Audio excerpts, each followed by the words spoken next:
if for example you're going for a master's program and your GPA is not very good, or if it's not exactly competitive, then you should go for school with 75% acceptance rate and above. Okay, that gives you a better chance. Okay.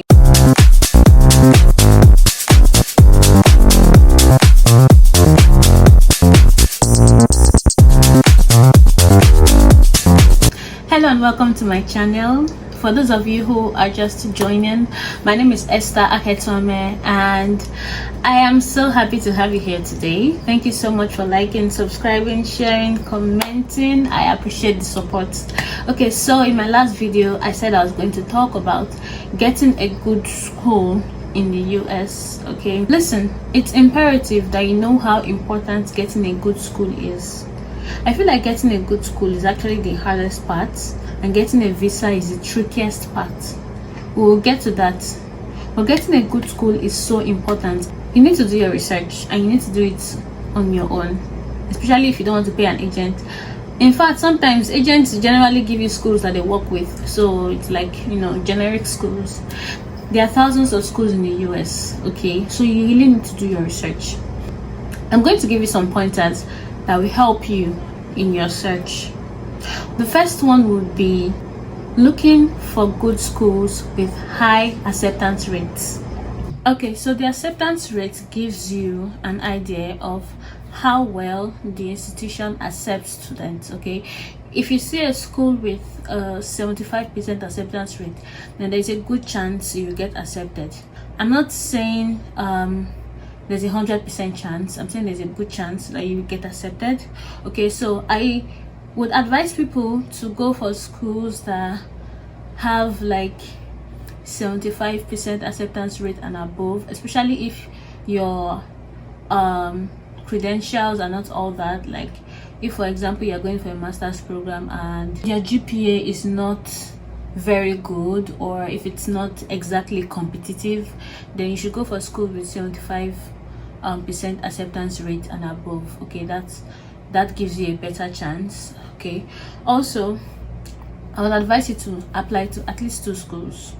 Okay, applying to one school is fine, but what if you don't get accepted? You know, you need a backup plan.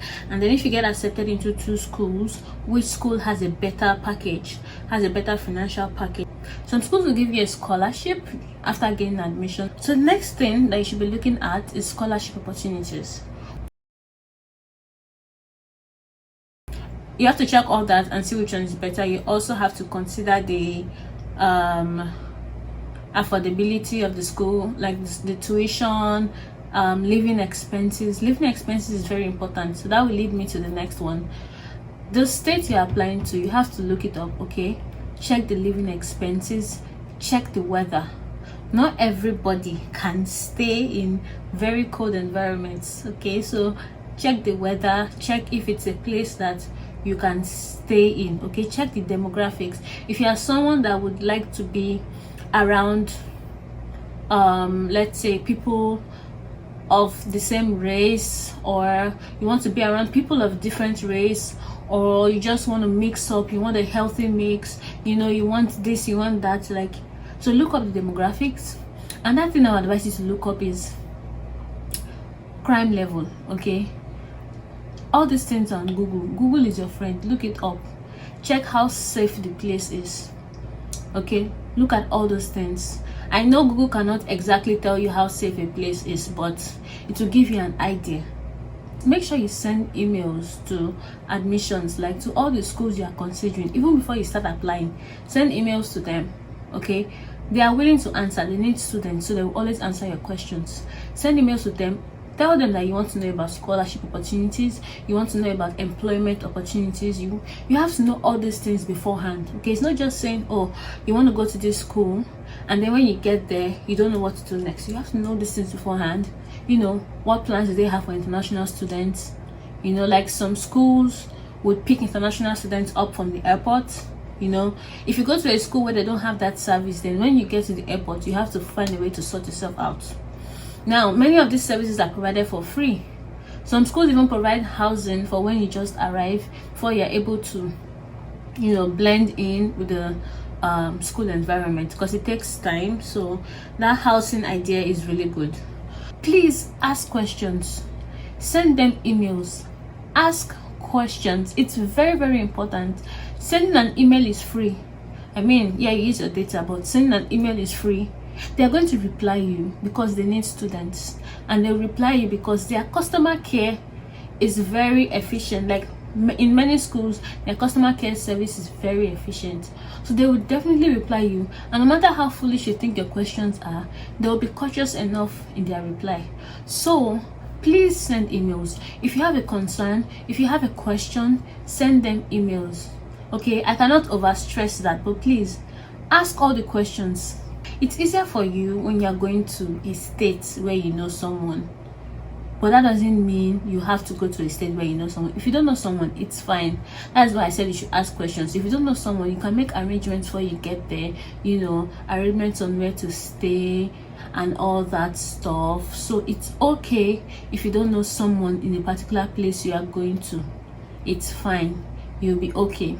Looking for a school is hard.